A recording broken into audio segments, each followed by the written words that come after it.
Now we got the college football playoff for y'all. So this last weekend was the first week of the college football playoffs. OSU was at home on bye. Indiana was at home on bye. Georgia was at home on bye. And then who's the fourth team that was at home on bye? Texas Tech. Texas Tech was at home on bye as well. So they're waiting for their potential opponents. During those games, though, from this last week, we had Alabama and Oklahoma. We had Miami and we had Texas A&M for that game. Tulane versus Ole Miss, and then James Madison versus Oregon. Now, the first game that happened last week, we'll talk about the big dog matchup. That was Alabama versus Oklahoma. I think I'd say that was the biggest game last week that people were expecting a battle, good amount of points. Didn't really know who was going to win that football game. And at the end of it, Bama came out on top 34-24. That game was very interesting because Oklahoma started out 17-0. Early in the second quarter, 11 minutes left. Oklahoma was up 17-0, and then the rest of the game was pretty much all Alabama. I'm going to give myself a pat on the back. Bet on Alabama down 17-0. Made me some nice little bread that day as well. But what I saw from Alabama, I actually recapped it when I was on Chatter Sports. Shout out Chatter Sports if KT is on this as a guest. Maybe we do things with them in the future. We'll see. We don't know. But a little bit of crossover. I talked about over there when I was on Chatter Sports about how Alabama last time that they played Oklahoma, Ty Simpson had a really, really good football game stats wise. Or no, I think it actually might have been the opposite. Wait, let me double check myself. I thought he had a rough game though. Hold on here. He had a rough game, and then he had a bad week coming into this game versus Oklahoma, and I was like, well, he really needs to come back and have a strong game. Alabama only lost to Oklahoma by 3 points the first time they played, and I think Simpson threw for like 130 yards. And they still barely lost the football game. So I was like, he's got to come back out and have a big game. And he did. 18 for 29, 232 yards, 2 touchdowns for Ty Simpson. Brooks as well for Alabama, 2 receiving touchdowns for him. And John Mateer had a solid game too, but it just was Alabama just was taking over, man. They were doing a great job of bending, not breaking. When things came down to the wire and it really mattered, Alabama was just the better football team. My own takeaway from that game, I think Alabama is not worried about them winning the national championship, but I do think that they can stay in whatever game they get handed, no matter the day, right? It's any given Saturday for college football. I think Alabama can hang around with the best teams in the country, and we'll see what they can do here upcoming this next week as well. Yeah, I was just to your point, I don't think that we by any means think that Alabama would be like a top tier favorite, but I think they've shown enough this year to say like they can win pretty much any game given circumstances. So who do they play this next? Who are they? They got Mr.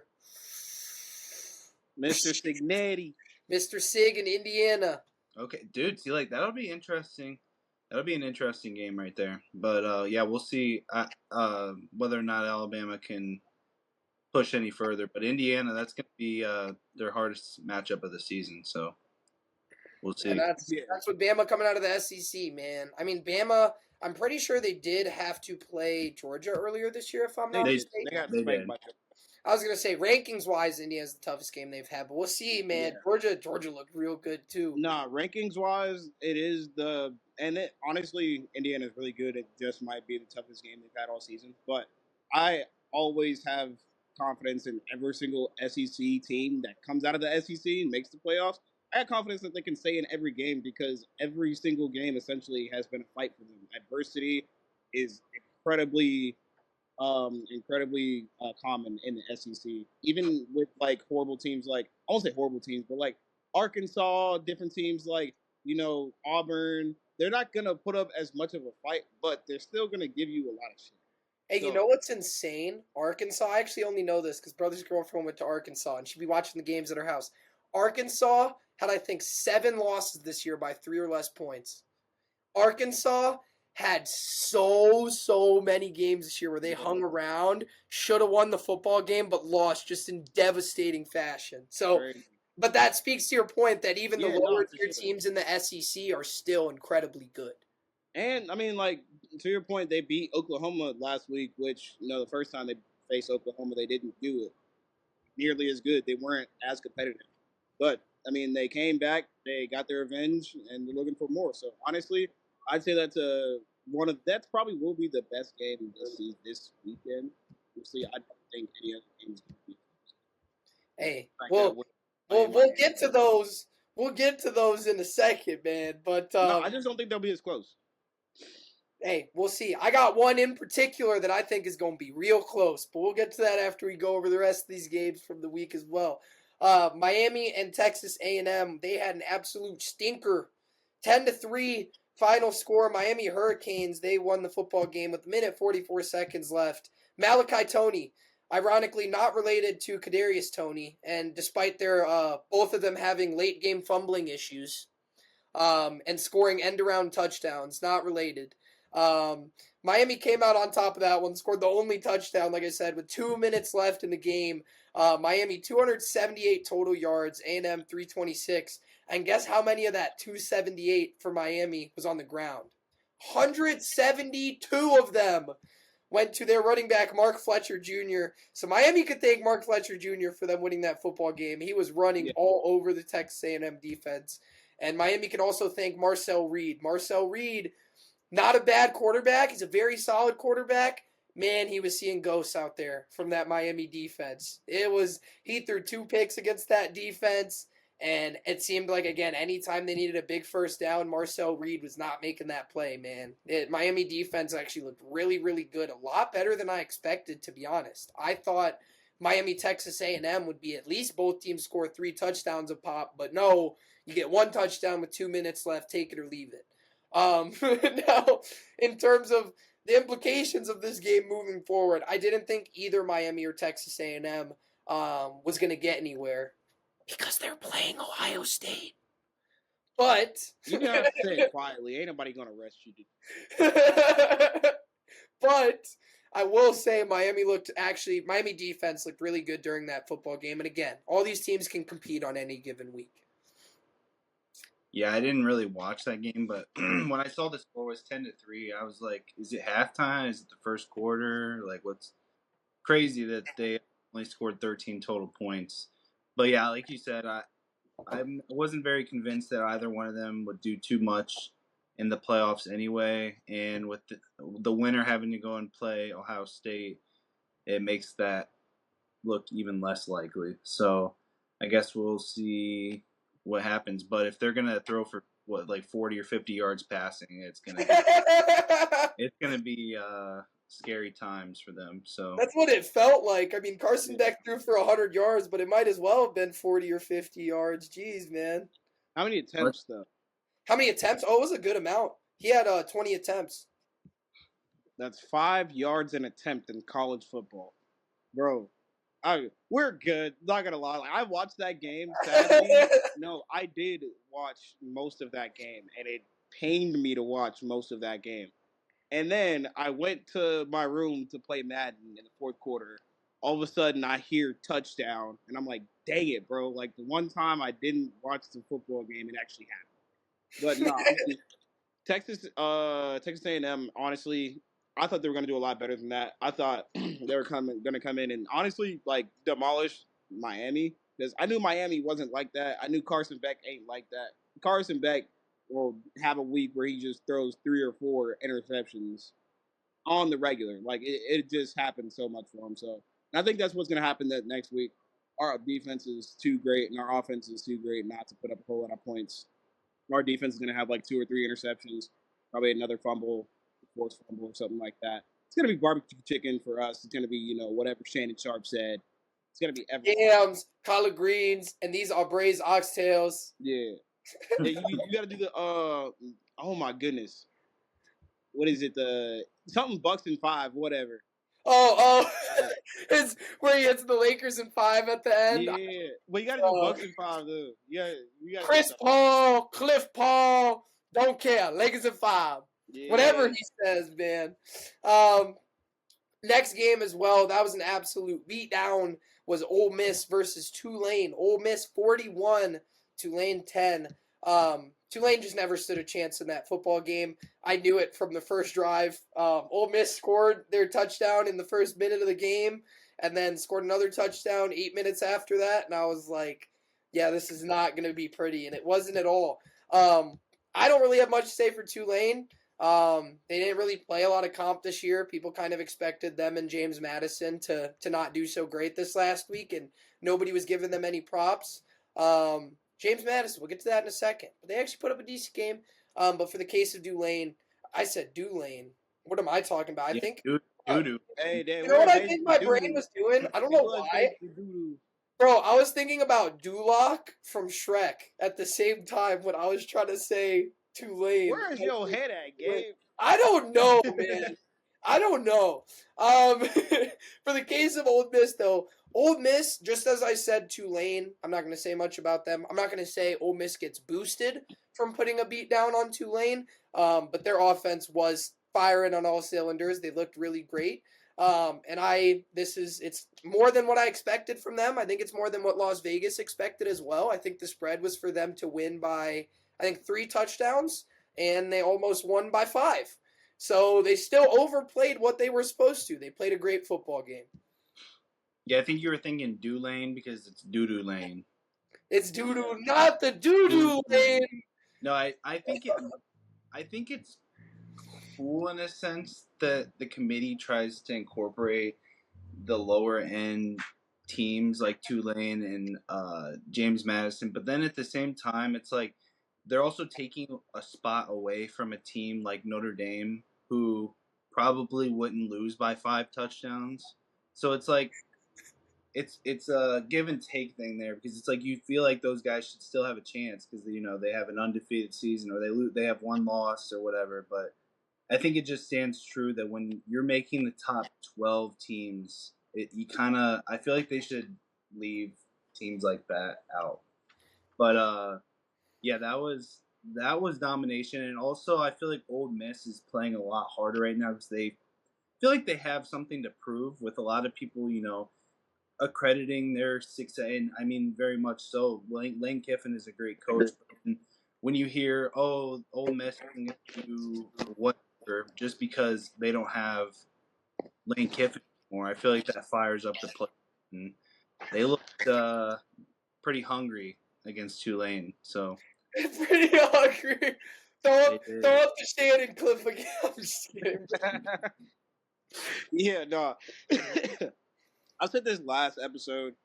I didn't think Tulane and James Madison were going to be competitive. Mind you, they have great resumes. For the conferences they play in, incredible for them to be undefeated and stuff like that. They weren't going to be any competition at all for an actual national playoff caliber team. And like, of course, you want them to have like something where like they feel proud, and in a sense, the NCAA should make something for them, like or for like specifically for them for their like bowl consideration or whatever. But you have to have the best 12 teams possible. It's gonna be basically a bye week for whoever got the 11th to 12th seed because you're playing people that aren't in a Power Four conference, so it's gonna be tough. But now we get to actual games. People get to actually see how good Ole Miss is without Lane Kiffin. I mean, like people had questions coming into that game because Lane Kiffin left. Their head coach basically left them out to dry, but it's fine because they still got a great win against a solid team, I guess. And we'll see about next week. This Right. week we'll actually see how good they are. So. And then the last game of the weekend as well for that first round of college football playoff matchups was James Madison, the Dukes versus the Ducks of Oregon. Oregon 51, James Madison 34. But don't be fooled. That game was not as close as that score indicates. At one point here, let me see. Oregon was up 34 to 13. They were up 48 to 13 in the third quarter with 7 minutes left in the football game. And then from then on, Oregon kind of just let their foot off the gas pedal completely. Oregon was coasting. Their foot was not anywhere near the gas pedal. They were eating their McDonald's that they just got from the drive-through, rolling down a hill, foot nowhere near the gas pedal, just cruising until the end of the game. Coasting. California coastline, having a grand old time. But James Madison during that game still showed though that their offense was caliber with the Power 5 team. I'll give them that. They even though Oregon was coasting, they did a great job at the end of the game moving the ball down the field, making big plays, and not being rattled. Because even when there is a team that's coasting, the other team still has to have the mindset knowing that, guys, we're down 35 points right now. Yeah. Let's continue trying to move the football down the field, even though we're down 35 points right now. So even when a team is coasting, I think that's a two-sided affair. The other team still has to do their end of the bargain and get garbage time yards. But yeah, that game kind of went how people expected. I think Vegas again had the spread at about 3 touchdowns. James Madison would have covered their positive spread, their plus spread, but Oregon moves on to the next round. They have a great matchup next week. If you guys don't even want to talk about that one, I get you. We can start recapping next week. But if anybody's got any thoughts, All I had was the stats that I thought mattered.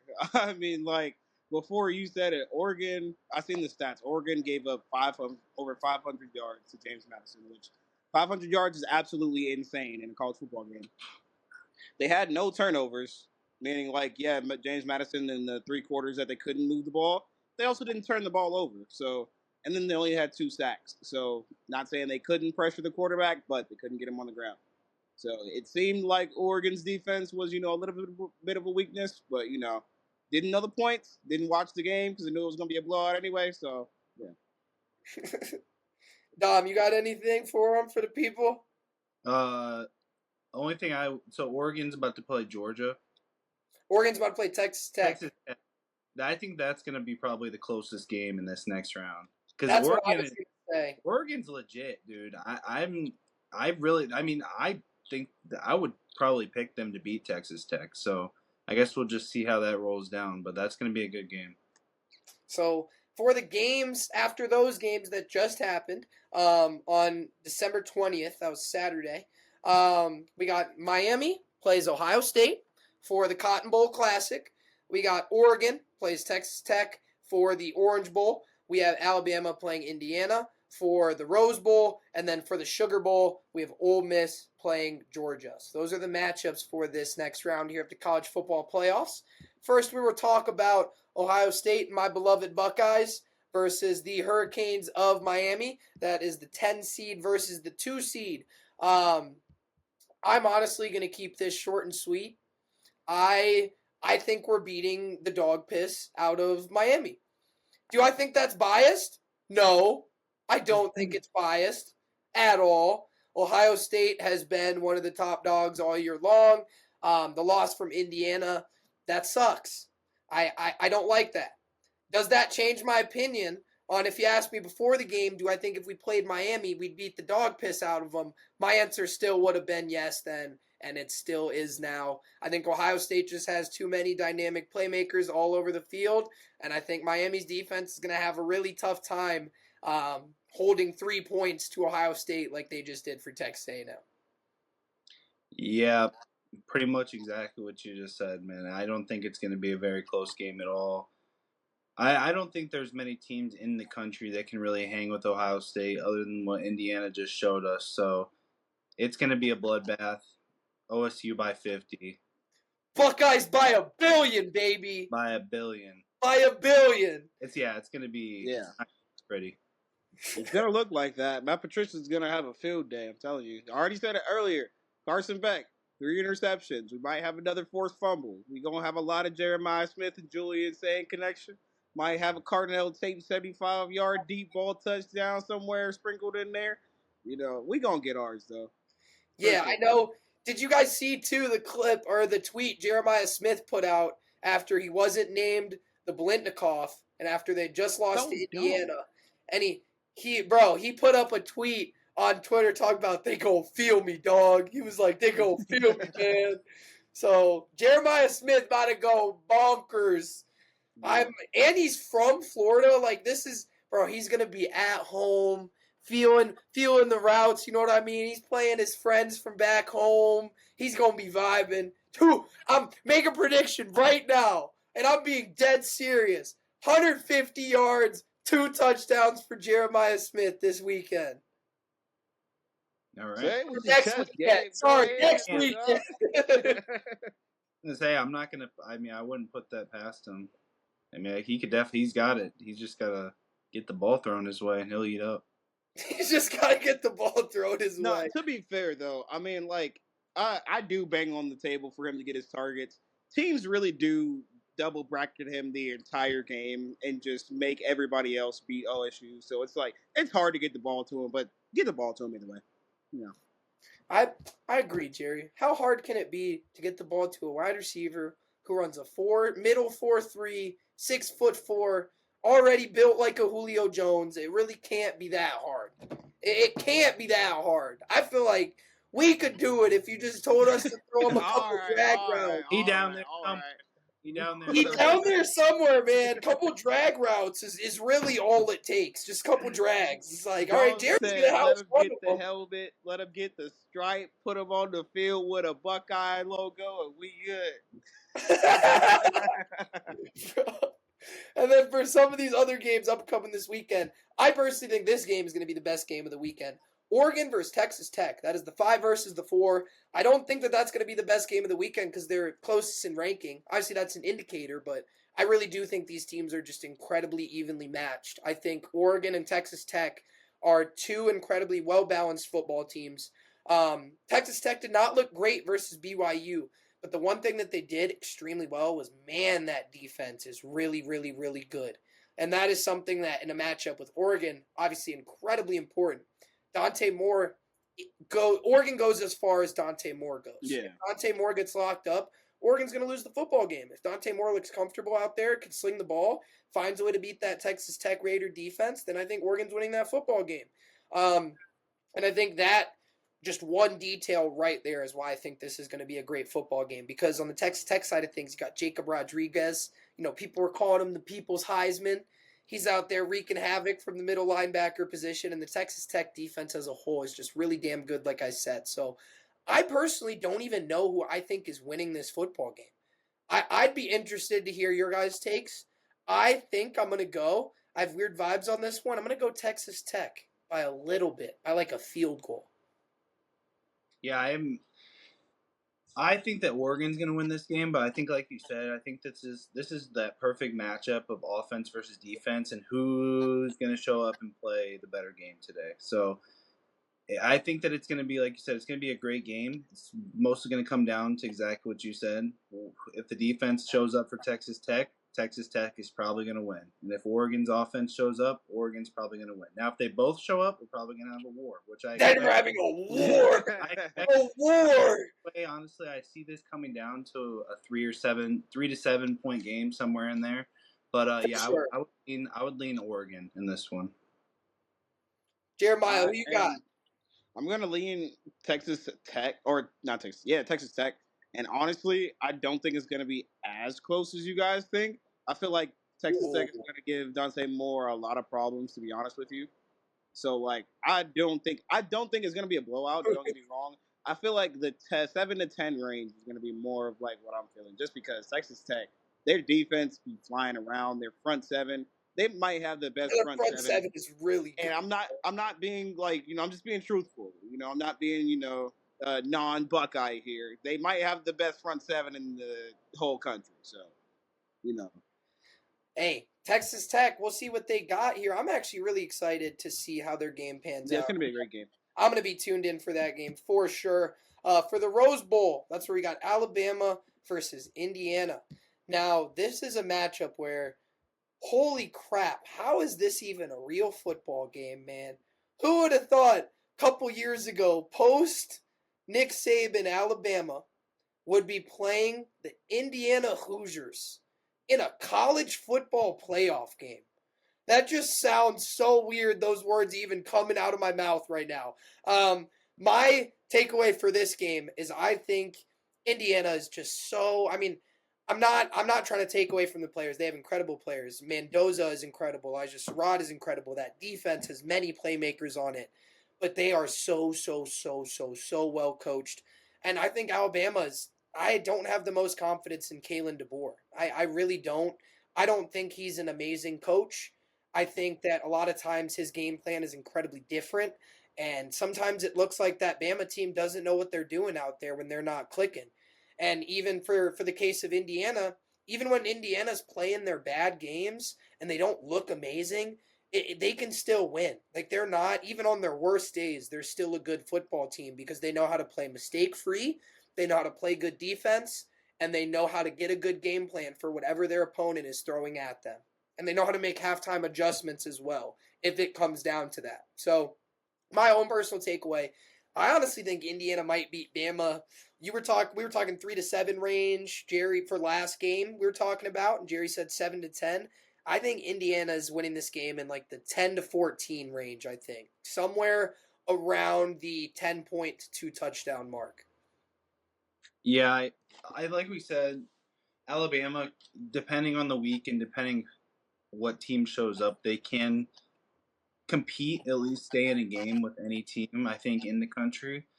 But on the other side of that ball, you got Mr. Mendoza, Mr. Heisman. And like you said, they're an incredibly coached team, and we've seen that throughout the whole season.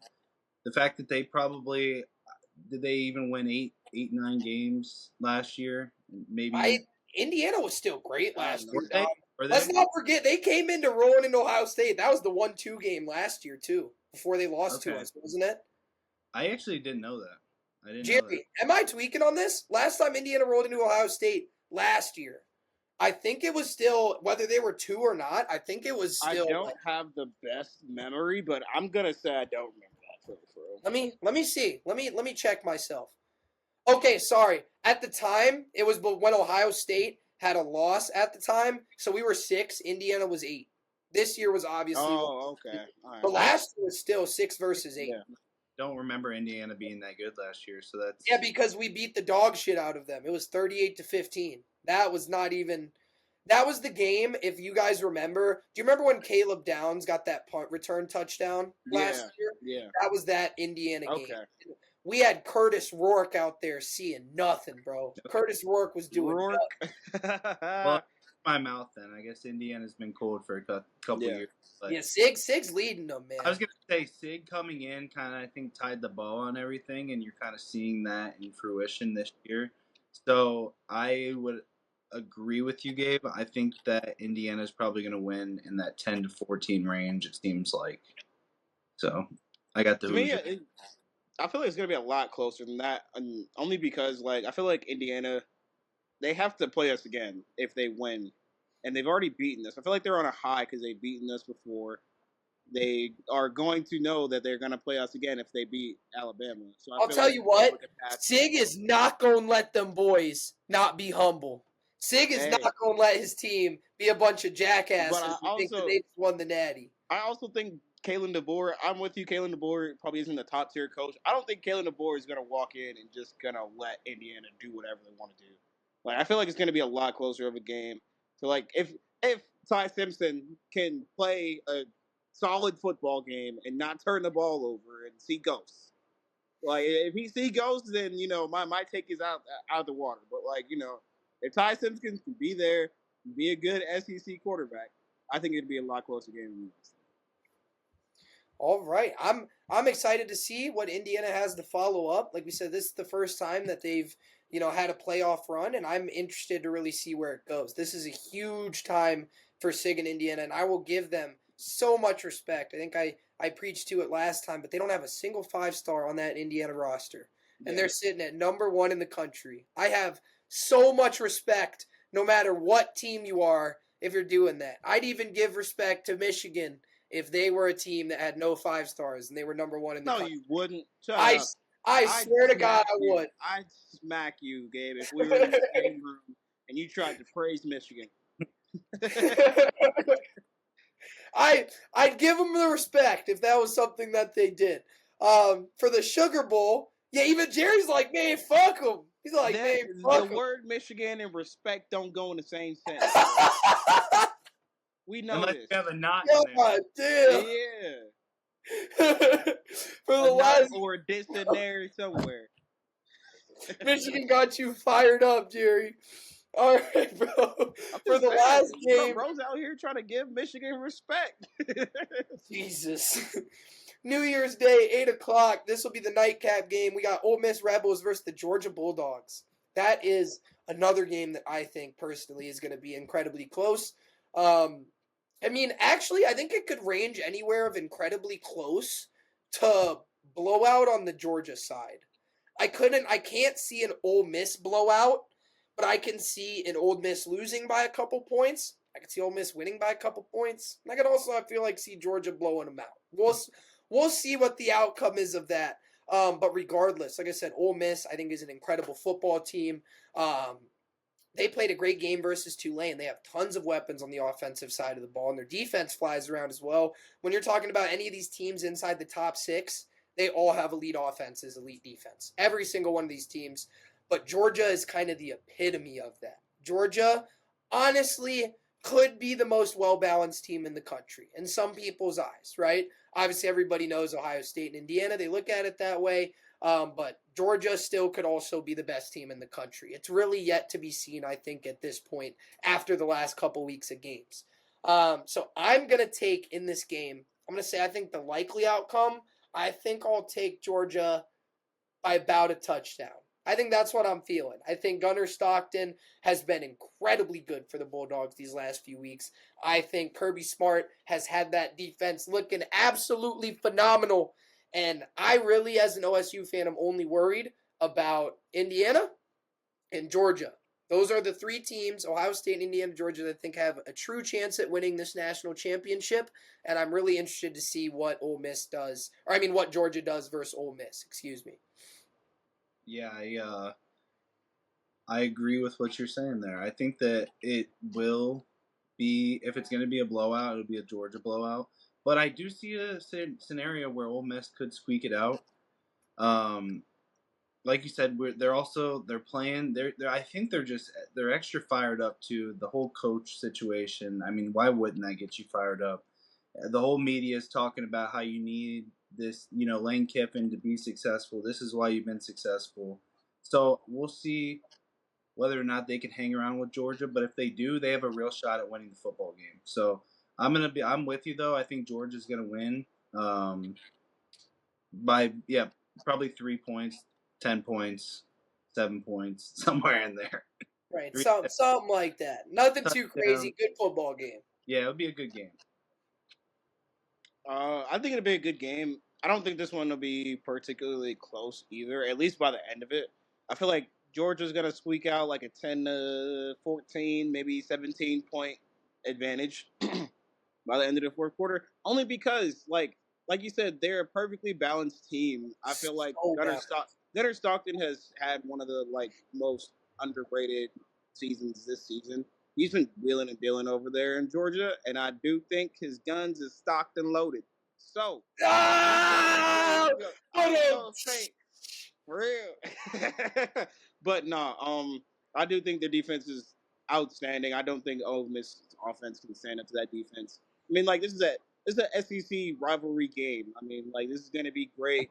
Going to be a lot of hard hits. Going to be a lot of amazing plays made. But I think Georgia's just too much of a powerhouse to deal with Ole Miss in a serious manner.